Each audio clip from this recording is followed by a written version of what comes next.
How you doing, everybody? It's your boy Wardy, and as you can see, we're back at it talking about the Amazons. And once again, we're back at it discussing a player that has found himself linked to the New York Metropolitans. Yet another starting pitching target on the free agent market, but not a name that we've heard any linkage between himself and the Mets up until now. So we're going to break that down, the potential to be had here should the Mets go out of their way to land this guy. What are the good things? What are the bad things? And overall, how would we be feeling as a fan base should this actually transpire? But of course, make sure to smash that like and subscribe button if you're chiming in. Is greatly appreciated. But let's hop right to the chase here. As you see, left to right, let's start with the move that the Mets actually made today, which was signing Jose Iglesias, longtime MLB infielder, to a minor league contract. Iglesias, for those that don't know, is a high contact bat, has been his entire career, had a very strong season in AAA with the San Diego Padres, and has a spring train invite. He'll look to compete for a bench spot for the 2024 season, but not a player that I truly anticipate to have much of an impact on the club for next season and beyond. Then to the right, we have the Mets have reported interest,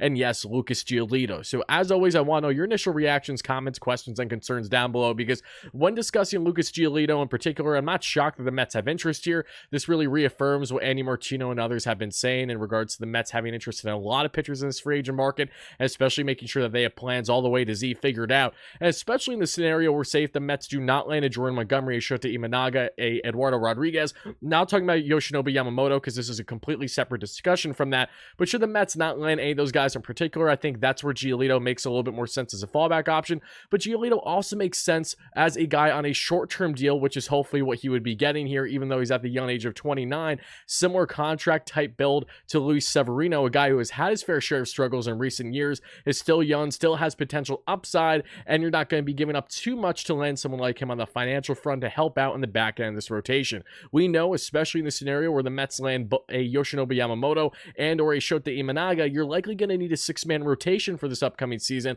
I know that went directly in part, at least a little bit, with the Mets' recent interest in Erick Fedde, in which we did a video on yesterday. And my gut tells me right now that while Erick Fedde could make sense as a swingman for this Mets team, if not a number 6 starter, I have a feeling he's going to end up with the White Sox just because he probably wants to be a starting pitcher still, and he's not going to get that guaranteed role with the Mets.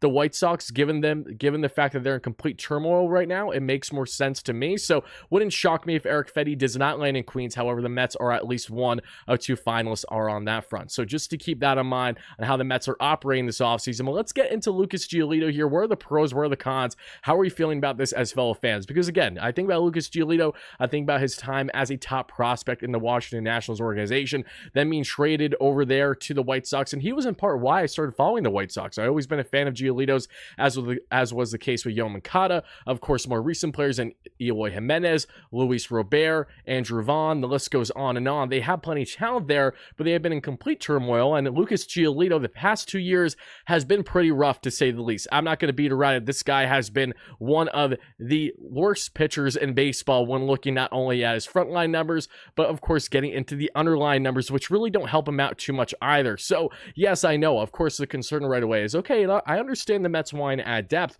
but you still need to make sure you add quality depth at some point. Is Lucas Giolito a label you could say quality depth?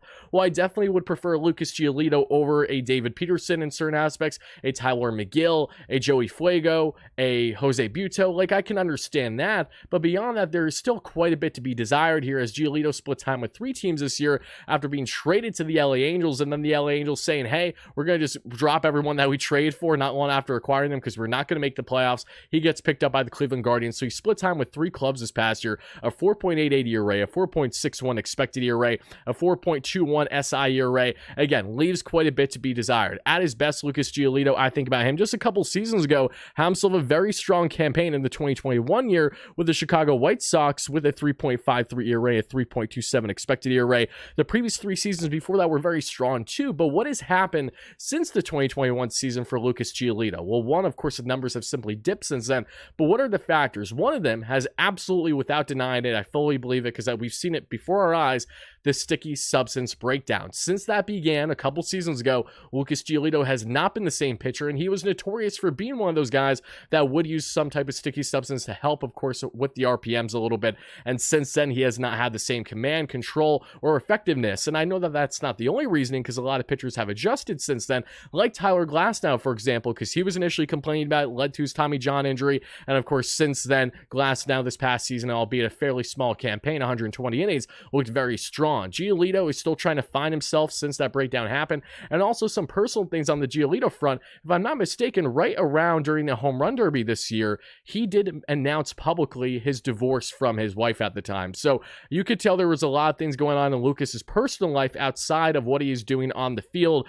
So hopefully he's in a better mindset than he had been throughout the regular season, which is a big thing to deal with, having that major problem happen while you're still trying to roll out every fifth day as a starter in MLB. Like, that's a lot of pressure. So I'm not going to put all the blame here on the sticky substance. I'm also going to keep in mind mentally what Giolito has been going through over the past year. And a lot of teams like Giolito and view him as another guy that can come in on the shorter term end and see if you have upside still in him, only at the young age of 29. And for a Mets team in desperate need for help with their rotation, that too makes a lot of sense, especially in the scenario where you do have a six-man rotation because of a Yamamoto and or a Shota Imanaga. Now, if you don't land either of those guys, yes, it becomes a bit more head-scratching. Like, if you end up striking out on all these guys and you're left with the Giolito, you're left with, some Joe Schmo, whoever it would be, I'm not going to be confident heading into the Mets season with their rotation, but David Stearns is weighing all options, and truthfully, I haven't heard any reports up until now about the Mets' connection with Giolito, which also leads me to believe that this is more of a pursuit as a fallback option if the Mets say strike out on certain guys. I'm not even talking about Erick Fedde,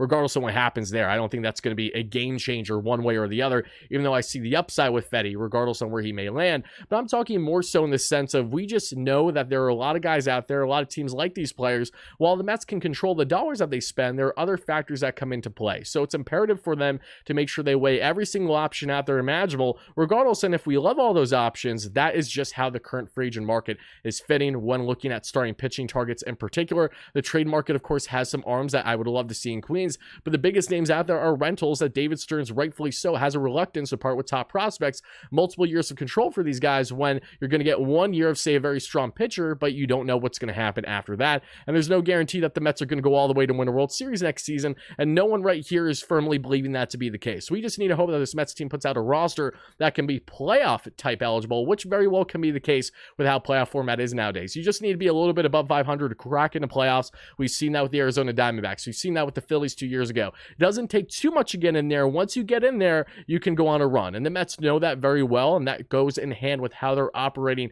this offseason to a degree, not focusing just on 2024, but the future beyond that. So Lucas Giolito, a guy that I personally had a liking to throughout his entire career. I know he's had recent struggles for sure. I do not like the underlying numbers at all. Again, there's quite a bit to be desired on his front, but still someone that we need to be keeping a close eye on as the Mets are officially tagged to him. And it wouldn't shock me if the Mets found themselves landing him on, say, a short-term deal, especially in the scenario where they landed a Yamamoto, because I do not foresee the Mets in a situation where they land Yamamoto also landing a Jordan Montgomery or a Eduardo Rodriguez. It feels like those things are more likely to happen if the Mets feel that they are out on the Yamamoto sweepstakes, which is the opposite on how they currently feel, as they are one of the top dogs in there, along with the Yankees, along with the Red Sox, along with the Dodgers, and so on and so forth. So Mets fans, whoever you're a fan of, I want to know your initial thoughts and reactions down below to the Mets' potential pursuit here of Lucas Giolito. Again, former Washington National top prospect, gets traded to White Sox, had some big years with them, a 3-year span where he looked fantastic. Also had himself a no-hitter, which he threw, if I'm not mistaken, to, yes, James McCann. Correct me if I'm wrong. Yeah, it's crazy how on things have changed since then. But Giolito is trying to refine his game, find himself again, and he could be an arm that could find himself in the Mets' new pitching lab under David Stearns to see what you have in him as a back-end starter, along with Severino, and hopefully adding some more key pieces, headlining a Yamamoto, headlining a Imanaga, headlining a Monty. As long as the Mets try to do their best on that front, which is exactly what they're doing, I'm all for adding as much depth as humanly possible. But again, gut tells me right now that Giolito, I would be pretty surprised if it happens, just because it seems like the Mets focus is heavily more so on Jordan Montgomery, of course, the top dog Yoshinobu Yamamoto, even the Shota Imanagas of the world, even maybe to a lesser degree Eduardo Rodriguez. It just seems like that the guys that they want are still available, they're still out there, and Giolito would make more sense as a fallback in the scenario for one reason or another. You find yourself striking out on one or multiple of these players. So again, folks, let me know your thoughts down below, and stay tuned. We will be live, barring any changes, later around 7:30 p.m. Eastern for our latest Mets Free Agent Frenzy live show, Winter Meetings Edition, another night of winter meetings. Hopefully we find out some more moves that happen from that time, or during the live show for that matter. I will be co-hosting with my great friend and also the co-host of the official Mets podcast, the Mets Up Podcast, your guy and Mark Luino, aka Draftneck Mark, will be joining me around 8 p.m. Eastern. So the first 20 to 30 minutes of the show will be me answering your questions, comments, and concerns in the live chat,